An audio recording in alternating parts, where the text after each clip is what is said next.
I'm going to put you in an alternate reality, okay? Oh, I like I'm going to give you a hypothetical. Okay, I love hypothetical. It is 1970. Okay. You're single. Sorry, Cody. You're single. Okay. And you are so ready to mingle. Oh, this is so not me, but yes, alternate reality. Very, I get it. very Yep. alternate reality. And you're like, oh, I just wish I could meet a cool 70s guy. Oh, boy. And you're watching something like The Dating Game. Do you go on that show? No, but depending on the friends I had at the time, like how old am I in this, like current age? 31? No, you're 23 to 25. Oh, that's tough because I was in college at that time.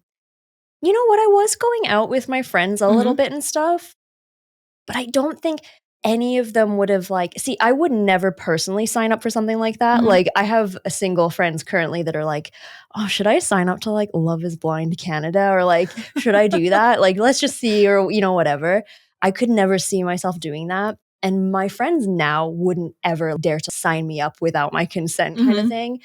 But my besties in high school, I think if I were single and we were still like as tight as we were at that age, they for sure would have signed me up 100%. I watched the Notorious episode and then I found clips of other episodes. Oh. And the thing is, it was, I mean, if the movie is anything to go by, it is. It's pretty out of pocket, some of the stuff they were saying. And that's what I'm saying. It is very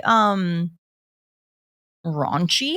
Really? Because there wasn't that at the time. So it kind of started off a little bit more innocent. And then they were like, let's up the game. Let's get naughty. Oh, boy. Which, when we're looking back, everything seems so much more conservative in a lot of ways, especially in America and Canada. You can't swear on television, pretty much even still to this day, unless it's like an HBO show or something. Yeah. Do you know what I mean? Whereas we also look back and it's like, oh my God, you could never say that nowadays. No, and the 70s were like where like the raunch was. But then on the other hand, you had like Satanic Panic, just around the corner. Yeah. What a dichotomy it all was. I was thinking about it long and hard. Would and I'm you?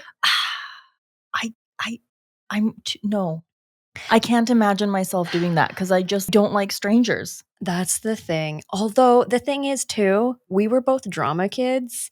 I might have liked it just for the performance of it all. Yeah. But to be honest, I think going through the sort of auditioning process and stuff, I would have immediately been like, ew, gross. No. I would have done it if it was like, meet your new gal pal. And then that says a lot about where we are mentally. I know, these right? days. And that's what I'm saying is like, if I was 20, maybe I'd answer differently, but I am 34 years old. No. I'm not thinking about that. I've already decided that if anything happens to Cody, whatever, heaven forbid, is going to be me, single Pringle, for the rest of eternity. I would get so many cats. Yeah. And Paige dogs, and I have talked about it. We'll just start like our farm animal rescue sanctuary. Right. And that'll be it. I am good. I would just be like a very dramatic widow. I would wear all black. I'd, just stand. The witch of the woods that like scares children. Exactly. But I mean, speaking about scaring children and a fellow that would make you want to run into the woods and never speak to a man again. We're about to talk about a real monster again. But anyway, hello, everyone. I'm Charlotte. And I'm Dina. Welcome to the Grim Curriculum. That was one hell of an intro. It was, wasn't it?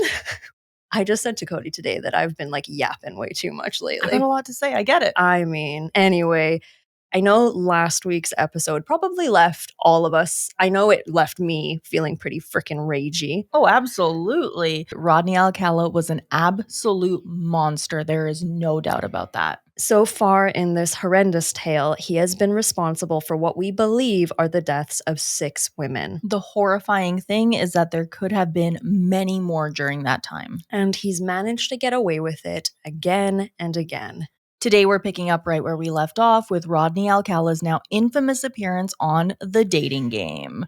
as we promised, we're going to be playing some of it for you here now. And for everyone on Patreon, we're going to post the full video there as well as us reacting to it. Mhm. And I've already posted the actual clip of the video, and it's available for all tiers Woo. and the free one as well. Nice. So if you've seen it, you already have a lot of context already. I have been avoiding it on purpose. So you guys are getting like my full, basically first reaction to this. I have seen the movie at this point. Yep. So I'm interested to see how it compares. If you struggle with secondhand embarrassment, you're going to hate this. I do. I So do. let's do this. Okay. So first they introduce him. So let's start it up. All right.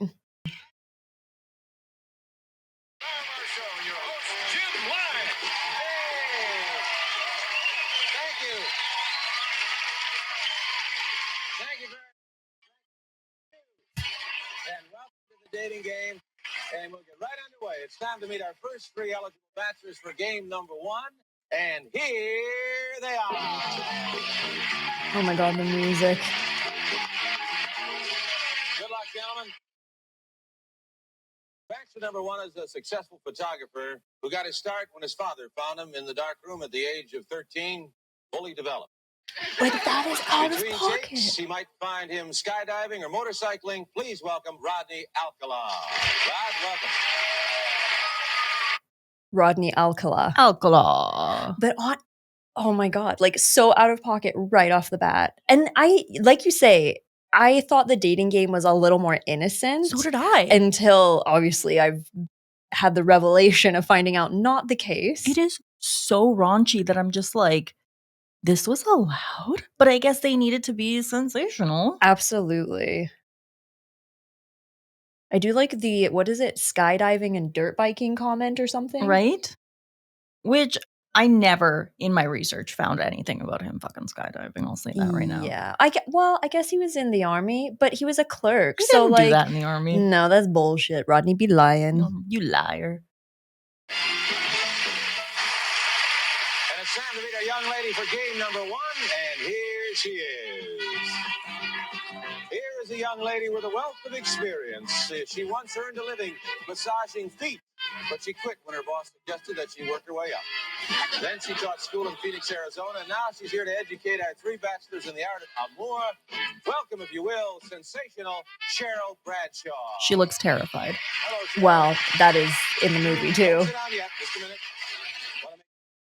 You relax? You feel okay? All right. You know there are three bachelors over there. There'll be 1, 2, and 3. Ask them anything you like. Find out more about them, except their name, age, occupation, or income. Okay? And we're going to start by having them say hello to you and see how they sound. Number one, would you say hello to Cheryl, please? We're going to have a great time together, Cheryl. And number one is Rodney, correct? Yes. Ugh. We're going to have a great time together, Cheryl. Yeah, no, thank you. And like, I'm just going to show you. Just look at him. Yeah, I mean, don't get me wrong. I cannot remember the actor's name for the life of me. Played a very intimidating individual for sure. I think he did a fantastic job at like portraying that like very charming side, and then the monster. But they don't really look a lot alike. Not at all. But that's fine. It's not necessary for the movie. But yeah, he's, I don't know, it's creepy. But I said it, I think, last episode. There's something about a 70s man that doesn't particularly appeal to me now in this No. modern age. And Rodney Alcala looked like a 70s man. Very much so. And again, we are talking about the woman of the hour. We're going to be discussing that movie kind of later in the episode. But this entire scene in the movie is so accurate. That When you're situated, you may begin. Good luck, gentlemen. And here we go. Bachelor number one. Yes. What's your best time? The best time is at night, nighttime, Why do you say that? because that's the only time there is. The only time? What's wrong with morning, What? afternoon? Well, they're okay, but nighttime's when it really gets good. Then you're really ready. Oh, God. Like, what? That's the only time there is. Okay, well, that's just straight up incorrect. keep in mind, he has killed a lot of women at this point. Yeah, it's like, stop being fucking, show them how crazy you really are. Like, what is this? That's the only time there is. Shut up. He's so stupid. I hate him. God. I'm a drama teacher, And I'm going to audition each of you for my private class. Bachelor number 1. You're a dirty old man. Take it. Oh, come on, over here. Dina, no. I can't. I want to like jump off a building. My heart is just like bleh right now. That is horrible. And you know what? I know that she was coached on like how to act, but yes, my girl's not helping. Oh no. And I mean, what I have no words. That's so fucking awful. Just him making those sounds, or like I could have gone entire lifetimes without hearing that. I really could have. That was bizarre. A bachelor number 1. I am serving you for dinner. Oh. What are you called? And what do you look like? I'm called the banana, and I look really good. Can you be a little more descriptive? Peel me. What the fuck, dude? We're starting this episode off with laughter because it's going to be so terrible. Peel me. I will say, without discussing the movie too much ahead of ourselves here, I found him a lot more charming in the movie. Oh, absolutely. Because he is. You know, you watch the movie and you're like, all right. But the thing is, like, when you watch the full clip of the show and you see the other guys she had to choose from, it's kind of like she was doomed from the start. I mean, not that the other guys were serial killers. She could have done much better than she did, but still.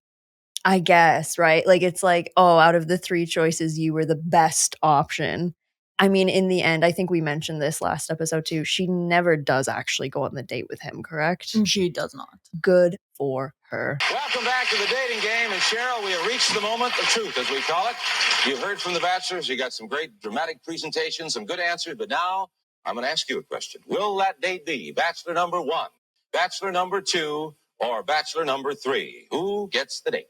Well, I like bananas, so I'll take 1. Number 1. Bachelor number 1. All right. Well, I won't even ask any more questions about that. And this is your date, and I want to tell you something about him, Cheryl. He's a skydiver, so he's got a lot of nerve. He's into motorcycling. He's also a fine photographer. Say hello to Rodney Alcala. Rodney, come on and say hello. Congratulations, Rod. You did it with the one answer. Well, as far as I can see, Cheryl and Rodney, it looks like the two of you may be involved in some sort of racket. So we're going to have you taped to the court. Oh, first, you'll receive tennis lessons from expert Naomi Besa of the famous Kirkwood Tennis Club. That starts. And you'll soon be acing everyone off the courts. And to make sure you both look as professional as you'll become, complete tennis outfits will be provided by Bill Darling's Tennis Shop. Don't you want matching outfits with your first date? Then it's off to Magic Mountain, one of America's greatest and most complete amusement parks, with plenty of excitement to challenge any daring dater, like the Revolution. 6 Flags and tennis, just the best first date you ever had. Of course, the world's greatest roller coaster, the Colossus. Magic Mountain. Roller coasters and serial killers. Well, I mean, 2 things we've actually talked about before, so.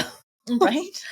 So we want to point out a few things. City. But bachelor number 2, he leans away from Rodney when they show him. He's very much, because there's the 3 of them kind of lined up. Yeah. And bachelor number 2, like you can see even before they shine the light on them and you just see their outline, he is physically moving his body away. away. Wow. He would later say that he found Rodney to be a quote-unquote strange guy with a lot of bizarre opinions. Interesting. He would later say if he knew who was sitting next to him, he would have killed him then and there. I mean, that's a pretty bold thing to say.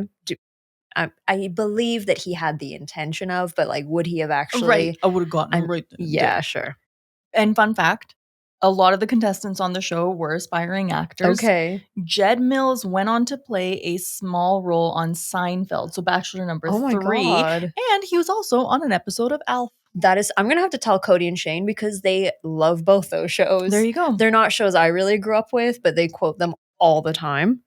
It's interesting to note that Bachelor number 3 didn't really remember Rodney until 2010 when he heard about him and realized that he was on the show with him. That would be a rude awakening to have. He was basically like, oh, this guy was on the dating game. I was on the dating game. And then we found out who it was. He was like, I was on the dating game with that motherfucker. Yep. That's crazy. The executive producer and contestant coordinator were a husband and wife duo, and they actually disagreed on whether or not he should be on the show when he auditioned. Interestingly enough, the wife thought that women would love him and that he was attractive, and her husband thought that he had what he would describe as a strange personality. That's very interesting because I would have expected otherwise. Mm-hmm.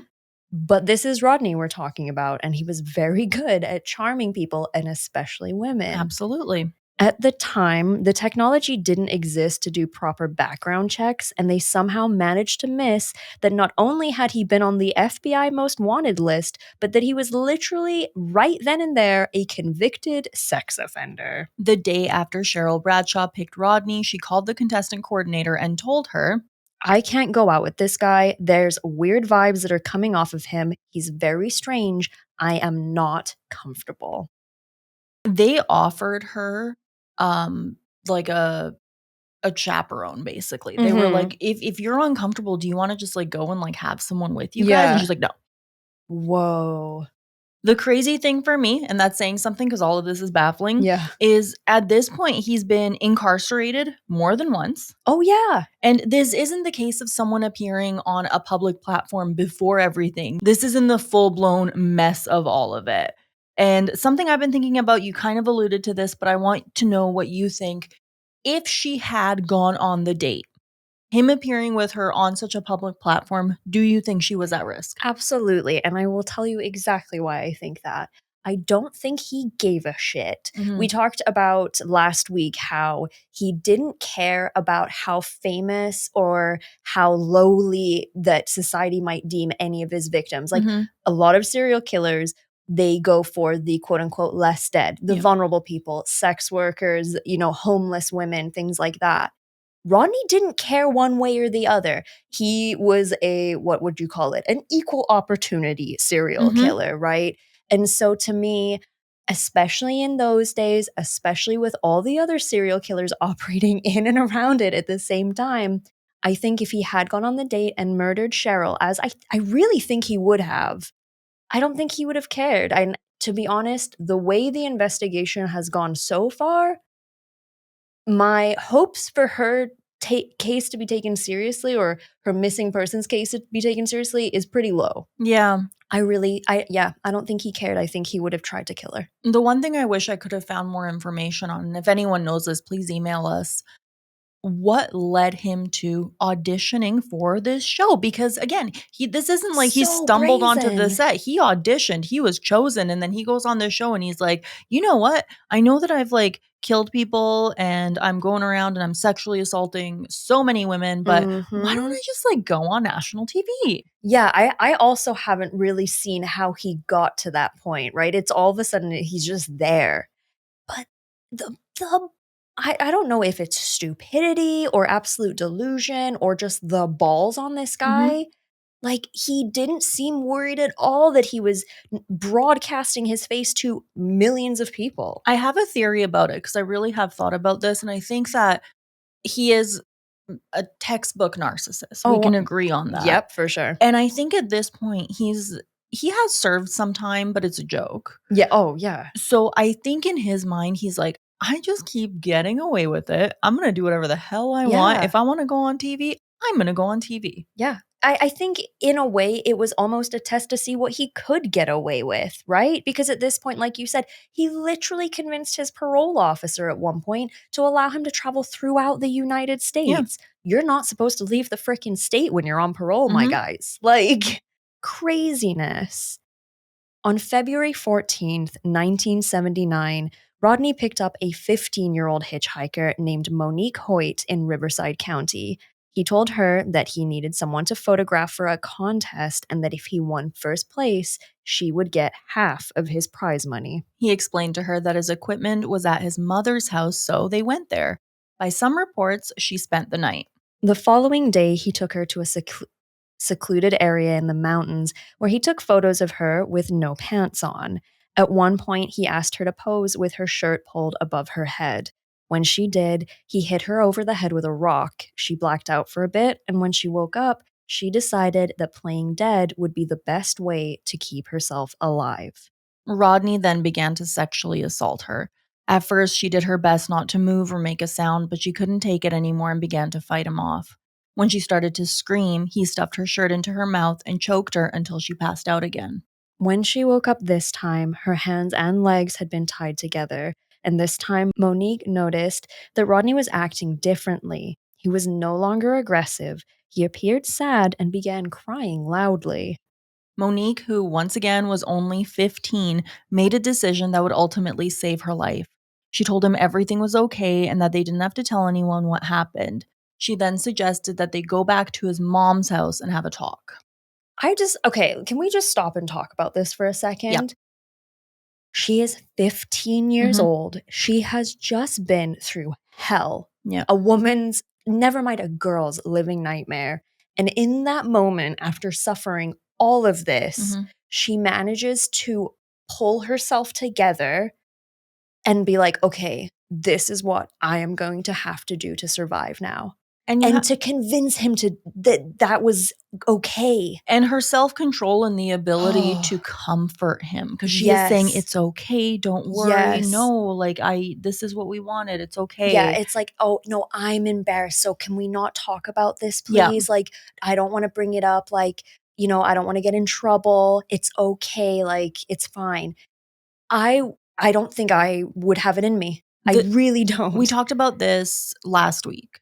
The comparisons between him and Danny Rolling blow my mind, because with Danny Rolling, he broke into a woman's apartment. He sexually assaulted her, and she did the same thing. She was like, hey, it's okay. We can be friends. Yep. Don't worry about it. And then I remember specifically, he says to her, you know what? I think under different circumstances, you would have really liked me. Yep. And this to me is a very similar response. Absolutely. And again, just the absolute fucking mental fortitude she had at that age, having undergone the horrors that she did. Yeah. Wild. Rodney untied her and they walked to his car and drove a little while until they stopped at a gas station. He told her to wait in the car so that he could go to the bathroom. Once out of sight, Monique ran out of the car to a hotel where she was able to get someone to call the police. After all of this, Rodney made his way back to his mother's house, where he waited to see if the police showed up. When he was questioned about it, he attempted to brush off any questions that they had. He was ultimately arrested for the sexual assault of Monique Hoyt. He claimed that the entire thing was consensual, but that at one point she asked him to stop and he couldn't. AKA, he just straight up didn't want to stop. Yeah, exactly. And also, when she started screaming, that's when things escalated. And I mean, consensual or not, she is 15 years old. Yeah, there's nothing. So that's not consensual? No. Period. No. Period. We'd love to say that this was the time when his crime spree ended. But as we've seen so far with Rodney, he just keeps getting away with things. His bail was set for $10,000, which meant that all he had to pay to stay out of jail was a measly $1,000. And Mommy Dearest paid his bail, and he was out once again. I have questions about this mother, because you have to keep in mind, this is the same girl who he just showed up at her house with a 15-year-old and was like, oh, she's going to spend the night. Hello? On what fucking planet, my guy? On what fucking planet? I know it's the 70s. I know it's a different time. Wasn't right then. Isn't right now. No, and then for his mom to just be like, you know what? Yeah, it's totally normal. Yeah, it's normal that my adult son would show up with a child. And we'll talk about this much later in the episode. When everything came out about who he was and what he had done, she was shocked. I have no words. Again, speechless. Mother of the year. I swear to God. His trial wouldn't be for another 6 months. Less than a month later, 21-year-old Jill Marie Parenteau left work early to attend a baseball game. When she didn't show up to work the next day, her coworkers became concerned and police were called to do a wellness check. They saw signs of forced entry when they arrived at her apartment. Someone had broken the lock on her window and cut through the screen to gain entry. She had been sexually assaulted with a hammer, strangled, and beaten to the point where she was almost unrecognizable. A lamp was pointed towards her body, which had been propped up with pillows under her shoulders. Once again, Rodney went out of his way to make sure the discovery of her body would be as shocking as possible. And this time, he left something behind. The police found blood near the window. Rodney must have cut himself at some point. A friend of Jill's would later testify that the two of them had met Rodney in a club a few times before the murder. Just a few days later, Rodney approached two 12-year-old girls named Robin Samso and Bridget Wilford at Huntington Beach. He fed them the same story about a photography contest. A nearby man heard the entire encounter and scared Rodney away.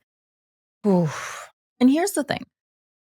These aren't the first girls he approached. He did what Ted Bundy would do, where a lot of people think like, oh, Ted Bundy just went up to a woman and was like, my arm's broken, will you help me? And everyone said yes. He was shooting his shot. Yeah, he trolled until it worked. Exactly. So in that sense, I mean, we seem to, and myself included, I am totally guilty of this, is we give them a lot of credit to be as being these charmers, but they weren't that charming. No, and with this, Rodney approached multiple young girls. Oh, gross. He was basically on the beach.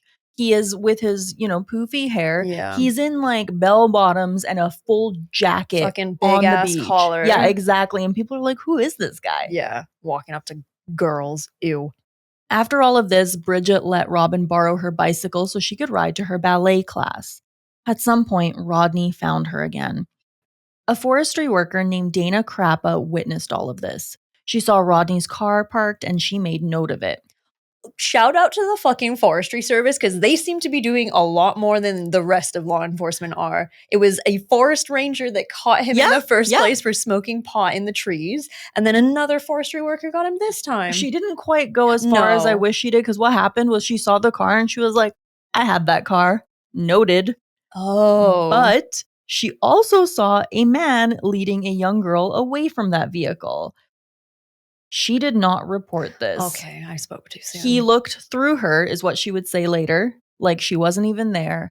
However, she did not tell anybody about this. Okay, sorry guys, I got ahead of myself. Sorry for getting everybody's hopes up. My bad. No, My bad. You have to remember with this story is this is a guy who I don't know how he was so lucky. To be honest, I'm going to defend the forestry worker for a second here. Okay. If you didn't see them separately and only saw a man of his age with a girl of her age, you might think that's a father and a daughter walking together. Yeah. So if she noted the car because it was a car she had, and I do that too whenever I see my car out in public, I'm like, oh, there's what. And so she made that mental note, but she didn't think anything about the two individuals she saw before her. And I don't know that I can fault her for that, but you guys let me know if you think otherwise. And that's the thing, like, you have to remember too, is she's not a police officer. She's not an investigator. It's not her job to be like looking out for suspicious things. And many of us, I'm sure when we hear this, we're like, well, I would have said something. You don't know that. No, you might not have even made note of it. Her parents reported her missing shortly after midnight. That following day, Rodney took his car to get the floorboards changed out. The following day, he called his girlfriend. Because, he had a girlfriend. During all of this, he is dating. He dated multiple women, and I'm not quite sure how long he dated her. I couldn't find a ton of information about her, other than her name was Elizabeth. He was actually in a relationship for the majority of the time he was killing. He met Elizabeth a month after one of his arrests for sexual assault. She was a fellow photographer and was absolutely smitten with him. That's bizarre. Yep. I mean, although, not to keep bringing this guy up, Ted Bundy. A lot of these guys date. A lot of John Wayne Gacy had a wife. Yep. You know, the majority of these people had an entire family that had no idea. It is shockingly common how good some people can be at leading a whole ass double life. Totally. And I mean, yeah, sometimes it's like, oh, he had a whole other family or whatever, was married twice in 2 different states and just made it work, which is despicable in and of itself. But sometimes they're a serial killer and you just have no idea. Yeah. The body of Robin Samso was found on June 20th, 1979, near Sierra Madre. Her remains had been almost completely destroyed by wild animals, which made her near impossible to identify. The cause of death was also difficult to determine. Unlike his other victims, her body was not posed. She was strangled and simply left behind. This has me going back again to Monique. Why was he crying? There's a lot of theories. Because he doesn't, I mean, to be fair, no one else really lived to tell the tale. So, you know, but did he do this every time and we just don't know about it? Yeah, I mean, he could have. A lot of the time with serial killers, we'll see periods where they are in what's called berserker mode, where it's kill, kill, kill, kill. And then they have a cooling off period and then they pick it back up again. I read a theory that he was possibly going into a cooling off period where he was just like, this is hard. Like, I don't like this. And he just kind of got tired of it and was like sick of probably the stress of it. Because as much as it's like this adrenaline rush and everything, I'm sure, you have to come down from that as well. And yeah, I mean, he might have just been getting sick of himself. Maybe he did feel some kind of guilt, but I have a hard time believing that. I really don't. Yeah, I don't know about that. He doesn't strike me as a guilty guy, and we'll really see that with his whole legal process that he's going to have. But I believe that theory that it was as simple as he was just getting tired.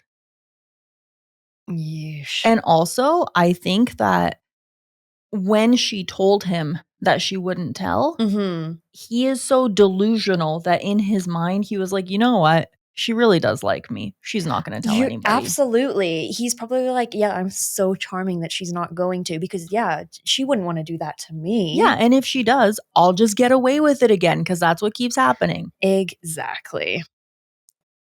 Luckily, after Robin's death, multiple people came forward about the weirdly dressed man at the beach who was taking pictures of preteens. A sketch of him was released, and when he found out about this, he attempted to alter his appearance, starting with his hair. He had it chemically straightened, and a few days later, he chopped it off. He explained to his girlfriend that he wanted to move to Dallas to look for spaces for a photography studio that he wanted to open.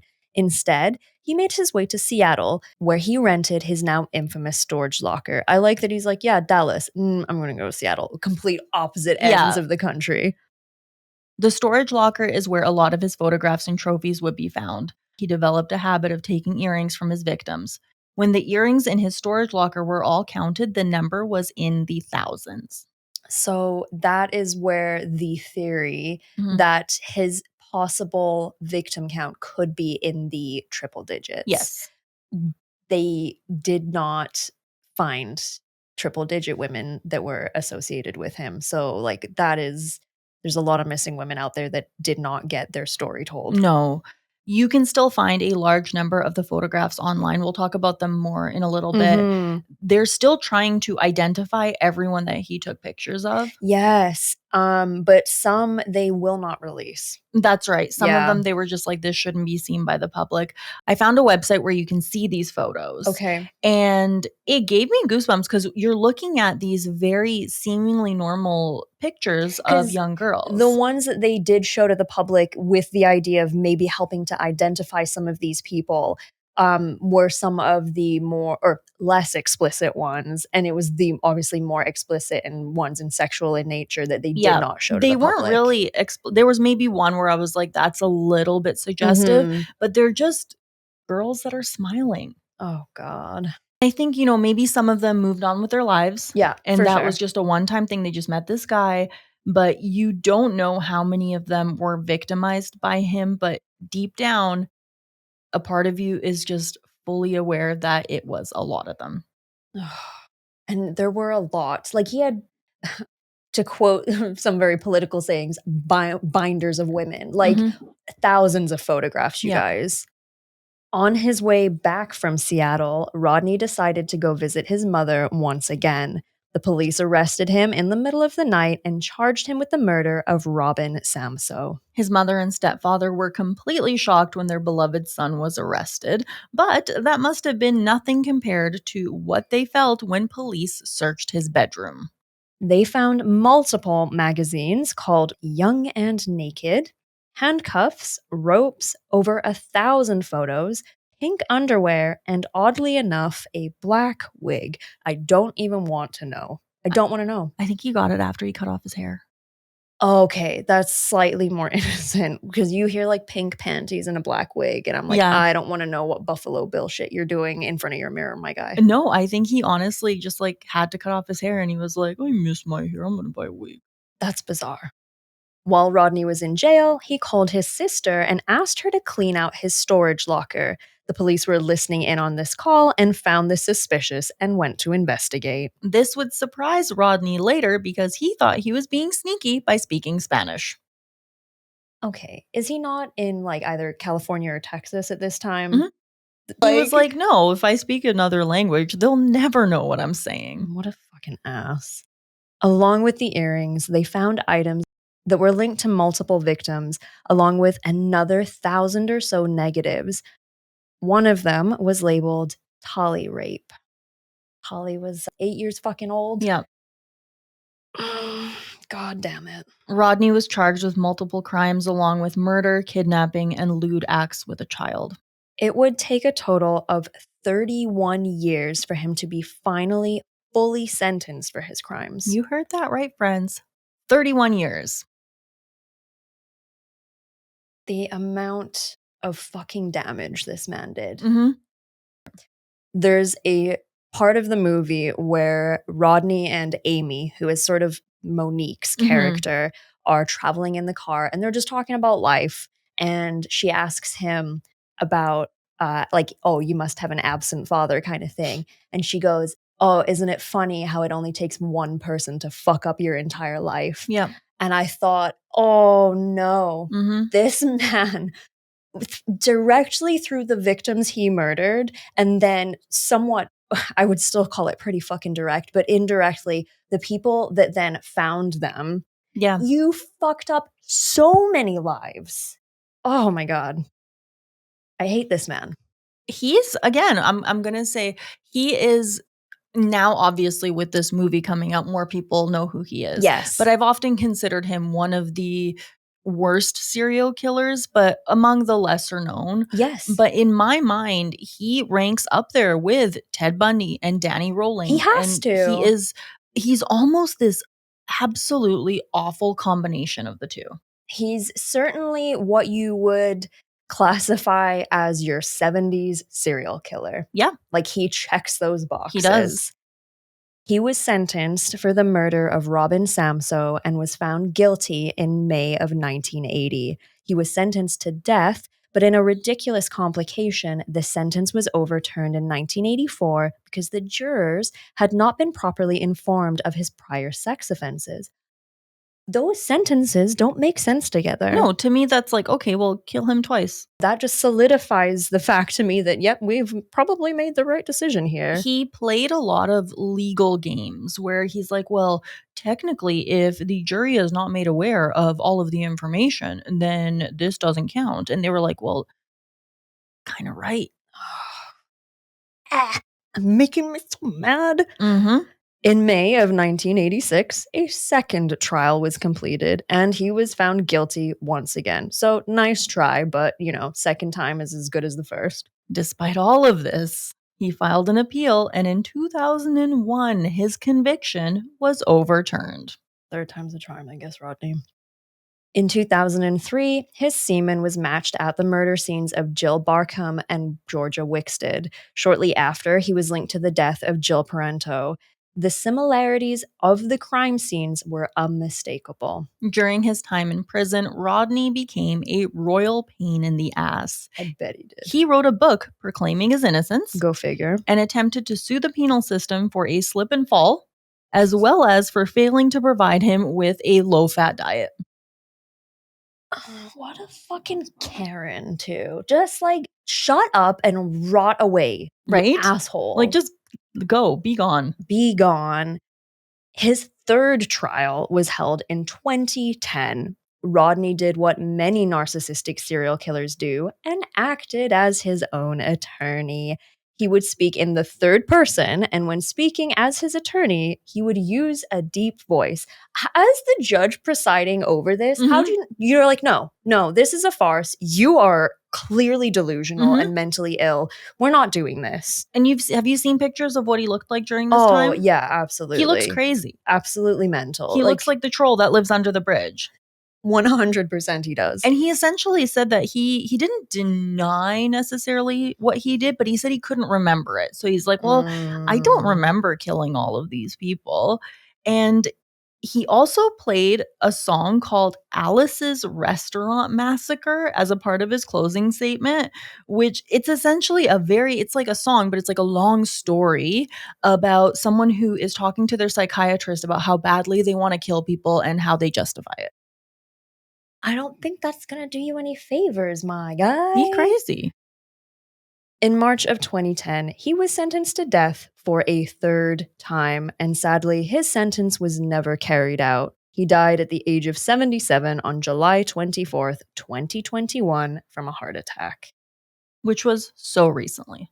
It is so recently and so just like not enough punishment. Rodney Alcala has been linked to multiple missing persons cases. 120 photographs were released to the public and another 900 were kept sealed due to how sexual in nature they were. Over 20 women came forward with their own stories about him, and families of missing women came forward when they recognized their loved ones. To this day, it is still believed that the total number of victims is in the hundreds. And I believe that fully. Absolutely. I mean, just based on the earrings and the photographs alone, that's, yeah. Absolutely. But in the end, he did spend the rest of his life out in prison. But as always, I'm sad that he kind of died of old age. Yeah, he essentially did. I mean, 77 years old.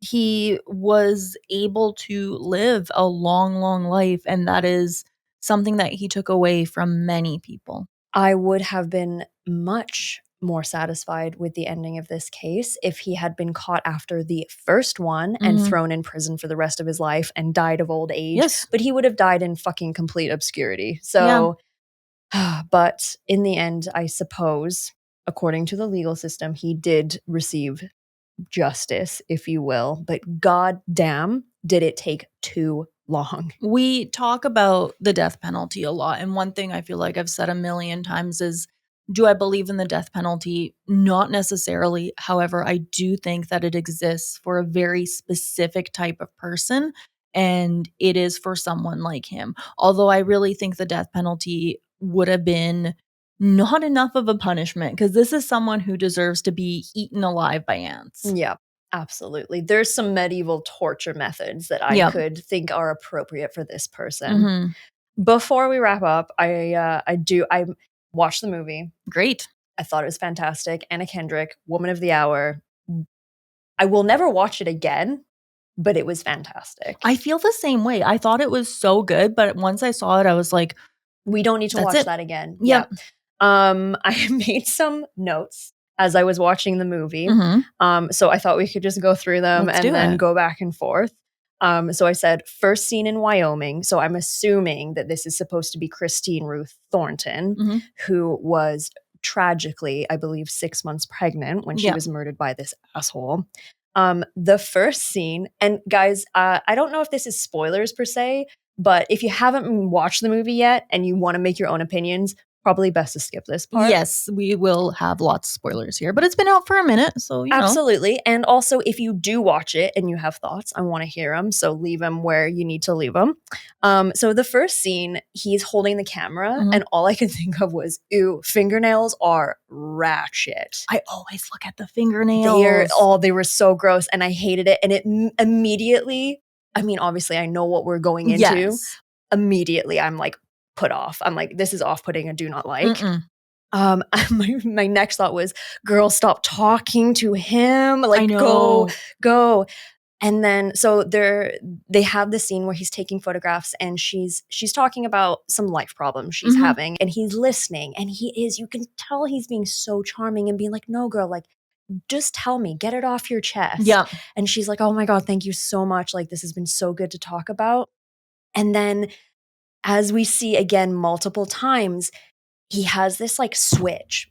He has this switch where he goes from I'm a safe, nice guy to I'm not a nice, safe guy. It's that mask. And he was so good at that where he would just flip and be a totally different person. Absolutely. And as soon as she realizes this is not a comfortable situation anymore, she looks to the side and it kind of focuses on her for a hot minute. And you can tell she's realized this man is not safe and I am out here all alone. The one thing about the movie that I think she conveyed very well was the fear that women have to live in. Absolutely.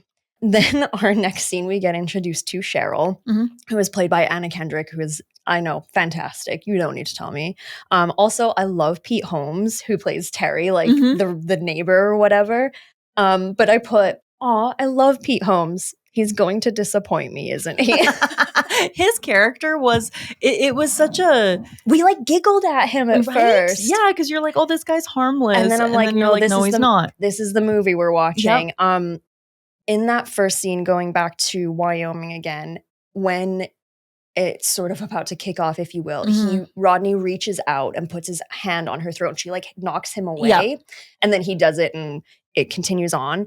But as Anna Kendrick's character and Pete Holmes' character, so I guess Cheryl and Terry, they go to a bar together and he reaches out to like move her hair. And I was like, oh, I don't like that. Right. I don't like that at all. Stop. And that was like when I was like, oh, you're going to disappoint me for sure, Pete Holmes. And her reaction when he does that too is just like, oh my God. And then when she has essentially, she nicely does it, but kind of rejects him, he stonewalls her immediately. And he's gone from like this goofy golden retriever to, well, shall we leave or not? Let's go home.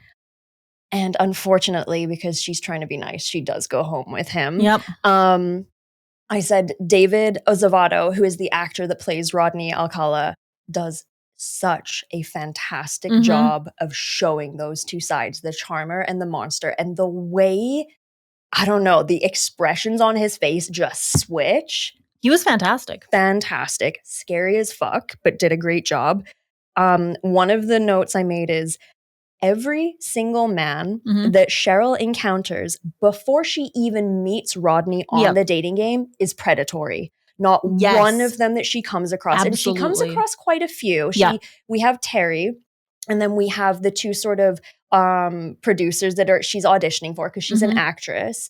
Then we have the guys on the dating game show. The host is incredibly sexist and awful. He's terrible. Like everyone is just fucking awful. So like every single male character she comes across is fucking awful. There's not a single good one. And I said every woman has had that awkward moment where she's felt a dude that they're talking to or that she's talking to flip from like safe to not safe and 100%. Very uncertain.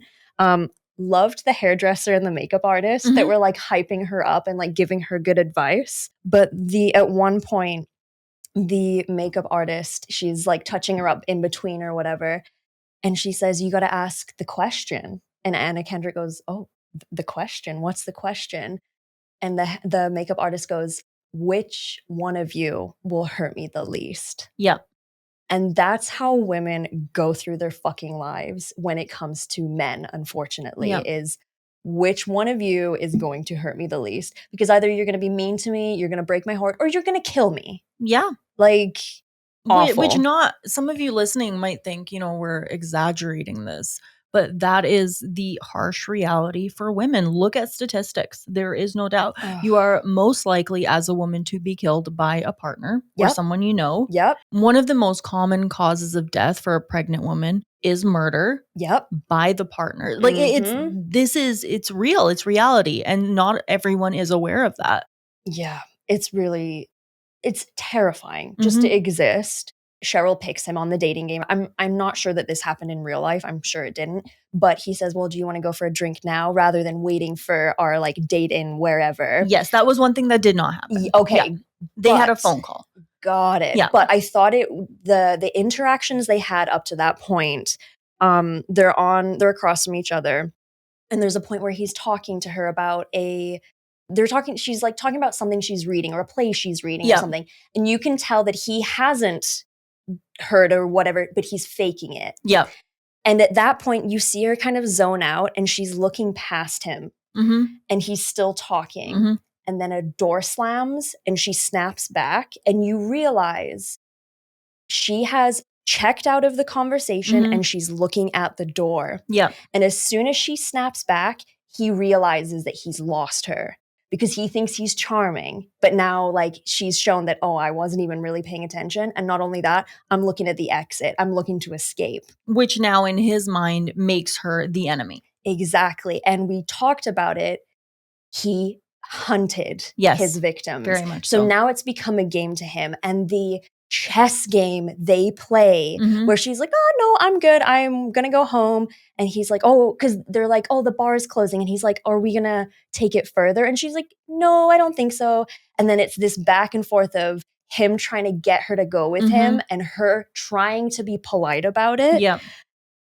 The move where he's like, well, if we're going to go on this date, we should exchange phone numbers. Oh my God, that scene. Oh. So he hands her a little notebook and she writes down her phone number. And then she goes to walk away from him across the parking lot towards her car. Sorry, guys. I'm like very animated right now and I'm hitting the passionate. Mic. So she's walking away from him and he goes, can you tell me your phone number? And she stops and she's like, I just wrote it down for you. And he's like, yeah, but like maybe it's wrong or maybe, you know, that could be a 4, it could be a 7. Oh my God. And you know that he knows she did not write down her actual number. And it's this game of cat and mouse. The one thing I will say was he realizes then. It kind of goes between them and he goes, we're not going on that date, are we? And she goes, yeah, I'm not going anywhere with you. Then it gets real scary. But I'm going to jump ahead a little bit. The couple that is watching the dating game show where the girlfriend gets very upset because she recognizes him. It goes through her whole situation. She deals with her like boyfriend like saying he believes her, but not really believe her, all that, which is frustrating in and of itself. Oh yeah. Oh, are you sure? It could be anybody. Yeah. How do you know? You're overreacting. Yeah. Like, do you really want to like implicate him if it's not really him? Or, you know, in the end, he, you know, kind of pulls it around. But he, in the end, goes into the police station with her to make the proper report. And he's going to support her.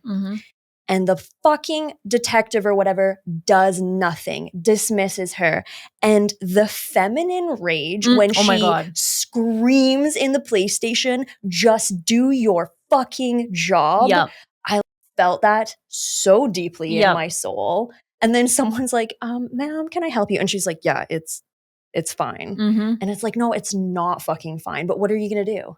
What are you going to do? You just talked to the right people, quote unquote, and they just dismissed you. You did everything that you are supposed to do by the book, and it still didn't matter. Exactly. Because for her, and I like this, this was obviously not a part of the true story. This is dramatized, but she's personally affected by this. She wants to see this guy not hurt Cheryl, first of all, because she sees that she's a potential victim. Oh my God. And she's trying to just do something. And then it's, you know, they tell her, okay, well, go talk to this guy if you want to do something. And then it turns out hours later, it's the janitor and they were just playing a prank on her. Basically. And then the fact when she kind of has a panic attack and goes out to the car, her boyfriend comes with her and he's like, hey, what's going on? What's up? She explains to him, hey, my friend was murdered. You remember? He's like, oh my God, yes. She recognizes Rodney. Yeah. And Rodney was there that night that her friend was murdered or whatever. And she feels so guilty because this part is fictional, like Dina just mentioned. But she says, like, I should have stayed with her. I shouldn't have let her, like, go with him. I'm responsible. Meanwhile, you have her boyfriend being like, but are you sure? Yeah. Like, are you sure you want to imply that this guy, what if he didn't? What if he fucking did, though? That's just it. Anyway. So I've said this so many times, but in some cases, I'd rather be wrong. Yes. I'd rather make a fuss and then find out like, oh, hey, maybe I was overreacting. That's all right. Because on that off chance that I am correct, I want to be fucking right. Well, it's the gentleman that watched him, Rodney, walk away with one of his first victims that survived. Yes. When the police officer showed up to the door and he was quote unquote in the shower, Mhm. that man saw what happened, thought, that's fucking suspicious, and followed. And when he called the police, he said, look, it could be nothing, but I will not be able to live Yeah. or sleep again if I didn't say something. Yeah, exactly. He's the reason she survived. Absolutely. Because no one would have noticed otherwise. No. And maybe they wouldn't have even found her for a very long time. Yeah. So, yeah, see something, say something. All that to say, the movie was fantastic. I think it did a great job of portraying, what it is kind of like to go through life as a woman, sort of walking amongst predators, essentially. And, I can already hear certain folks, probably not listeners of ours, thankfully, being like, no, man. Yes, I know that. But it's a lot of men. But it's a fucking lot of men. Yeah. That's unfortunate. Do better, guys. Yeah. And for those of you uplifting women and doing the right thing and being a good ally, thank you so much. Absolutely. We appreciate it. But anyway, yes. And the other thing I do want to point out, we chatted about this off mic, but the really cool thing about the movie is Anna Kendrick is not getting paid for this. She is donating her salary from the movie to 2 different organizations because she said, you know what, it would feel gross if I made money from this. Absolutely. I think that is fantastic. She said that for her, the movie wasn't about making money. It was about telling a story that she felt needed to be told. And I think that's pretty admirable. Yeah, I have a lot of respect for Me that. too. For sure. And again, go check it out if you are interested in the story. I thought it was pretty fantastic. Obviously, story, take it with a pinch of salt. Some things, but definitely recommend. But I don't think I'll be watching it again because boy howdy, the anxiety I got. Yeah, it's one of those films that genuinely makes you uncomfortable. For sure. I'll leave you guys with one last thought on this. As they're playing the cat and mouse game towards the end, Cheryl and Rodney, and she turns her back to him and starts walking towards her vehicle and he comes up behind. I turned to Cody and I was like, if we just had the interaction, if I was Cheryl in this case, and I just had the interaction I'd had with Rodney after trying to get away from him this entire time, if then I realized that like, oh shit, like this man may potentially kill me, I would not turn my back on him. I would have walked backwards to my car, flipping him off all the fucking way. There is no way I would have turned my back on that man. Absolutely not. I think what I really liked about that scene, though, because it is horrifying, is it really shows how she's almost in denial. And then as she's walking away, she's like, no, this is real. He is going to get me if I don't do something. It's the almost pathological need to be polite. Yes. No matter if your life is in danger. Guys, do not be polite to someone that you feel is threatening your safety. Go fucking batshit. Yeah. Start acting like a chimpanzee on the side of the road. Start howling at the moon. Yeah. Scream your head off. Do whatever you got to do. Do not be polite in these situations because you know what? If it actually wasn't what you thought it was, then someone just thinks you're crazy and you're probably never going to see him again anyway. Whatever. Yep. You're a hoot. But you lived. Yeah, you're a hoot that lived. Exactly. Yeah, great movie. Definitely check it out. One of my favorites that I've seen in a long time. One of my favorite true crime movies I've seen in a long time because those tend to either go both ways. I'm still pissed about Chad Michael Murray as Ted Bundy. So I'm just glad that it was well cast, it was well done, and it was reasonably accurate. Yeah, absolutely. Fantastic. Okay, so we are at the end of the episode. Thank you guys for sticking around the horrendousness. I said it at the beginning. We both have a lot to say tonight, I think. Yes. So yeah, this is going to be a long one. Yeah, absolutely. But you know what? Some people have been calling for that for a while. So there you go. A little treat for you. Right. You get to hear our voices even more. Exactly. We, of course, do shout out our lovely patrons over on Patreon at the end of every episode, our VIP tier, which is our top tier. Now, we do have a few other tiers as well. For free, you can join, and we do early episode reveals, or rather, Dina does. What else? We have a Discord that you're, of course, welcome to join. We have video versions of all the episodes. So if you're listening to our voices on a different platform, but you want to see the faces the voices are coming out of, Patreon is where you can find them. What else? Charlotte will sometimes post the episodes early as well. And oftentimes she will leave extra stuff in the episodes for you guys to listen to. I also put up a bit of a sale for the next, I think it's on for another 2 weeks or so. Everything is discounted. You can sign up at a reduced rate. So check that out. I want to say a huge thank you to our Grim VIPs. Thank you to Carrie, Atlantean Jedi, Bob, Brian, Hillary, Judy, Kevinus Musicus, Nova, Lisa, Steven Centauri, and Mayhem Mudkip. Thank you. Thank you. You are all the Titty City and the Bee's Knees. Thank you all so much for listening today. This has been the Grim Curriculum.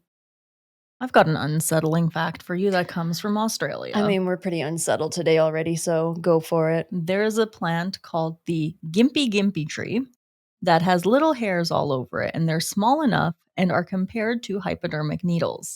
Oh, God. Whenever a person touches the plant, the hairs stick into your skin and inject a toxin. This causes pain compared to being covered in acid and set on fire to the area, and what makes it worse is that this pain can last months to years. Holy cow. And I'm going to add more to that. Oh, wonderful. There's a reported case of a guy who attempted to use it for toilet paper and eventually ended his own life. I'll just end that with, this is why women live longer than men. Bye. Bye.